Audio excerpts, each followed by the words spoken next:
अली भाई, ये जिस टॉपिक पे आज हम डिस्कस कर रहे हैं कि शहबाज शरीफ साहब ने जो है वो अपनी एक ख्वाहिश का इज़हार किया 3-4 दिन पहले कि हम जो है ताल्लुकात जो है बहाल करना चाहते हैं इंडिया के साथ, जो कि आपको पता है खान साहब के दौर में डेडलॉक हो गया था, वो नहीं चल रहे थे।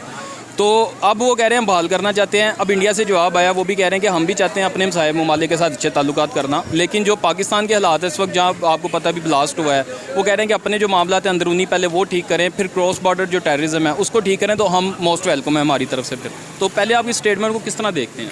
देखिए जी, मैं अल्हम्दुलिल्लाह 11 टाइम गया हूँ इंडिया। अच्छा, इंडिया गए हैं मैं दिल्ली, बॉम्बे, अमृतसर 11 टाइम गया हूँ मैं। तो वहाँ की जो आवाम है वो बहुत ज़्यादा प्यार करती है। अच्छा। बहुत ही प्यार करते हैं वो पाकिस्तानियों से, ख़ुसूसन जो हमारे जो यहाँ से पंजाब से जो लोग जाते हैं उनको बहुत ज़्यादा रिस्पेक्ट देते हैं, बड़ा प्यार करते हैं। बाकी रह गया बिज़नेस का, तो बिज़नेस हमारा बड़ा अच्छा था, बहुत अच्छा था। मेरा इंडिया में बहुत बिज़नेस हुआ है।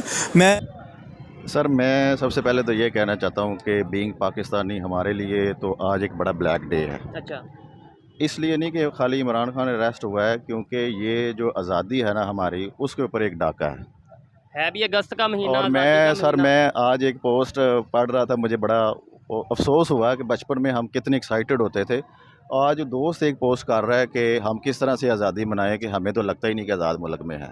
ऐसे ही है ये चीज़ें। देखें, सवाल तो उठते हैं और ख़ास तौर पे हम बात करते हैं फिर कश्मीर की कि कश्मीर को आज़ाद करवा लेंगे, कश्मीर अब को। इस पे भी सुन लें, इस पे भी एक पोस्ट आई हुई थी कि हम जो 5 ये जो अगस्त कश्मीरियों के तौर पे मनाया इन्होंने, तो हम कश्मीरियों को कहता हूँ कि हमारे लिए कम अज़ कम दुआ जो है दुआ भी करें और आवाज़ भी उठाएं हमारी आज़ादी के लिए। ठीक है, यानी आज हम कश्मीरियों को कह रहे हैं कि वो जो इंडिया साइड कश्मीर है उन्हें कह रहे हैं कि हमारी आज़ादी के लिए दुआ करें। हाँ जी, ये नौबत आ गई है। हम लगता ही नहीं है कि ये हमारा मुल्क है और हम इसमें कोई आज़ाद हैं। जब फ्रीडम ना हो तो फिर आप इस मुल्क में उस तरह से लॉयल्टी भी नहीं पैदा कर सकते। और अभी ये वकील हैं, कानून को बहुत अच्छे तरीके से जानते हैं, तो ये अगर ये बात कर रहे हैं कि फ्रीडम उस तरीके से नहीं है, जो आम पाकिस्तानी है जो एक इतना नॉलेज नहीं रखता, कानून को नहीं जानता, उसके लिए कितनी मुश्किलात हो सकती हैं, ये बताएं दूसरे कंट्रीज़ में। अभी इंडिया की अगर बात करें, वहाँ पे भी इलेक्शन आने वाले हैं। फ्रेंड, मैं हूँ शाइला खान और आप देख रहे हैं Naila Pakistani reaction. BrahMos supersonic missile एक दफ़ा फिर से जी वायरल हो चुका है पाकिस्तान में। अर्जेंटीना के डिफेंस मिनिस्टर इस वक्त भारत में मौजूद है और वो मोदी जी से डिमांड कर रहे हैं कि हमें भी ब्रह्मोस चाहिए। इससे पहले अगर बात करें तो भारत जो है फिलिपाइन को $375 मिलियन का ब्रह्मोस सेल कर चुका है। इसके साथ साथ 12 और कंट्रीज़ है जिनके साथ भारत का अभी फिलहाल ब्रह्मोस के ऊपर डिस्कशन चल रहा है। बहुत सी कंट्रीज़ लाइन में क्योंकि कितारों में लोग लग रहे हैं जी, मुल्क लग रहे हैं कि ब्रह्मोस चाहिए। वही ब्रह्मोस है जो कि मियां चन्नू पिछले साल भारत की तरफ से पाकिस्तान में दागा गया था। और हमारे यहाँ क्योंकि रडार सिस्टम चाइना का, अनफॉर्चुनेटली वो हमारे रडार सिस्टम में ही नहीं है। आज हम रोड पर मौजूद हैं, आवाम से जानेंगे कि भारत दुनिया में अब हथियारों का एक्सपोर्टर बनता चला जा रहा है। आवाम क्या कहती है भारत की इस अचीवमेंट पे? हमारे सारे वर्क फ्रॉम होम को प्रमोट किया जा रहा है, अभी भी चल रहा है, और सोशलिज्म की तरफ जाया जा रहा है। मुल्क को चलाने के लिए इंडियंस को इंपोर्ट किया जा रहा है। सारे सीईओज सारे चलाने वाले इंडिया से आ रहे हैं। अपने बच्चों को कहा जा रहा है कि आप वीड स्मोक करो, ड्रग्स पियो और दमादम मस्त कलंदर करो।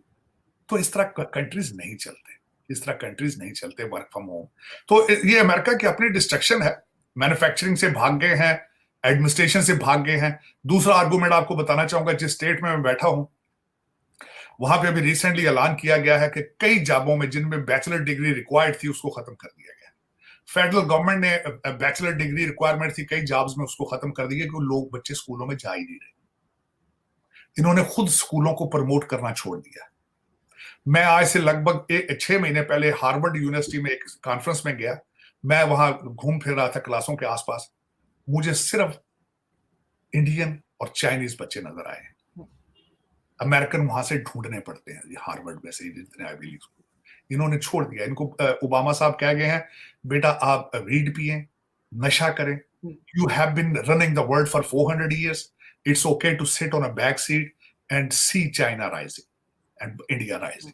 ये बराक ओबामा साहब इस कौम को तोहफे में दे गए हैं और ये उस पर अमल कर रहे हैं। लेकिन सर, नशा तो हमारे मिनिस्टर्स भी कोई कम नहीं कर रहे, जिस तरह के स्टेटमेंट देते हैं। अभी मुसद्दिक मलिक साहब ने कहा कि जी सऊदी अरब जो है वो $22 बिलियन जो है इन्वेस्ट करने जा रहा है। यूएई जो $24 बिलियन हमारे पास आने वाले हैं और हम अमेरिका को पीछे छोड़ जाएंगे, सारी कंपनीज हमारे यहाँ आ जाएंगी। तो लोग यही उनको वहाँ ट्विटर पे लिख रहे हैं कि आखिर क्या पी के वो बैठे हैं। लेकिन सर, साथ ही सी पैक के भी 10 साल इन्होंने जो है सेलिब्रेट किए। काम वहाँ एक नहीं हुआ लेकिन सेलिब्रेशन हुई है। आरजू, आप देखें ख्वाब देखने पे कौन सा पैसा खर्च होता है। पिछली दफा भी हमारा एक बच्चा था जज्बाती होकर नेशनल असेंबली में, उसने कहा था हम इतने बिलियन IMF के मुंह पे मारेगी, हम इतने पैसे वर्ल्ड बैंक के मुंह पे मारेगी, या गोरा लोग आएगा लाइनों में लगेगा जॉब करने के लिए। उसको भी वो भी उसने भी किया था।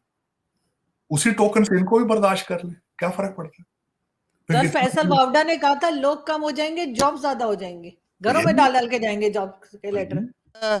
एक तरफ हम है जो जेल मिशन हमारा कंप्लीट हो गया, हमने अपने एक्स प्राइम मिनिस्टर को जेल पे भेज दिया, लेकिन उसी तरफ हमारे पड़ोसी मुल्क इंडिया ने चंद्रयान मिशन को भी कंप्लीट कर लिया। चांद की पिक्चर्स खींचकर उन्होंने पूरी दुनिया को हैरान कर दिया, चांद की वीडियोस भी आ गई हैं। क्या कहना चाहेंगे, क्या डिफरेंस है हमें और उनमें?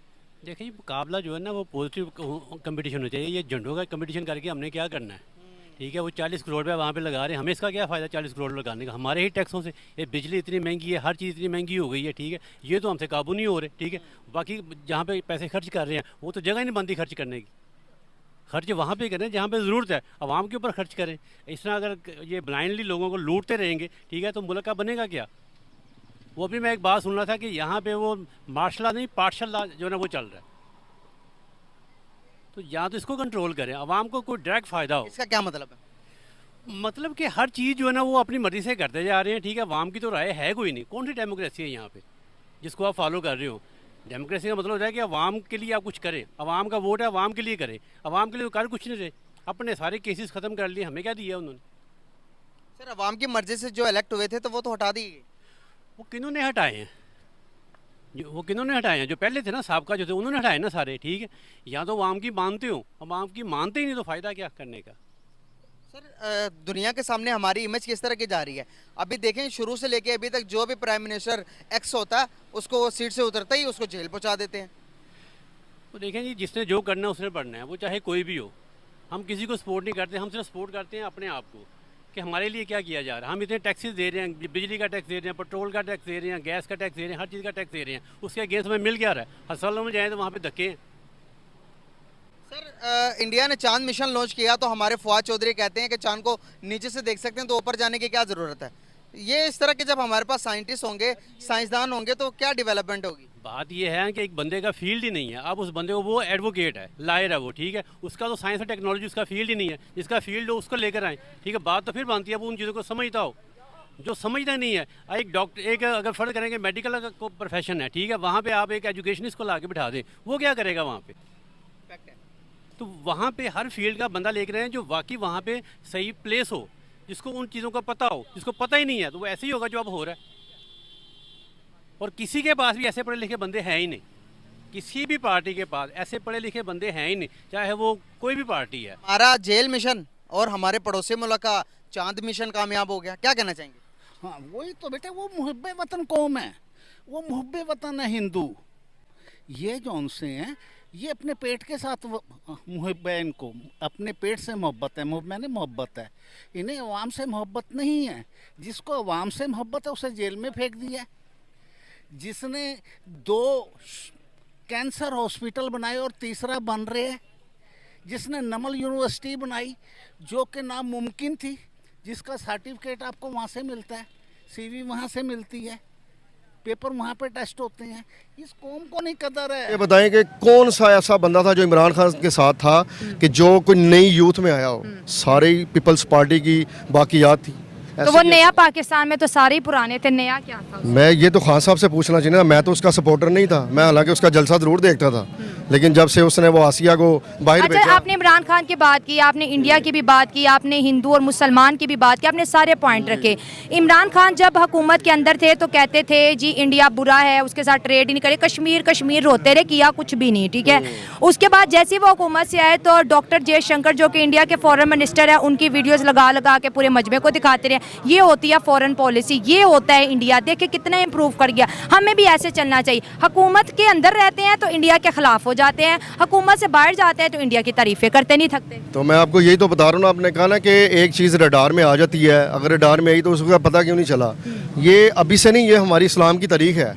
इस्लाम की तारीख में अगर उठा के देखें ना, मुहर्रमुल हराम के हवाले से मैं एक बात बता दूँ आपको। हज़रत इमाम हसन को जहर किन्होंने दिया था? वो अपने ही थे जी, बिल्कुल। हमारे नबी पाक सल्लल्लाहु अलैहि वसल्लम पे जादू किसने किया था? वो उनके घर की मुलाजमा थी।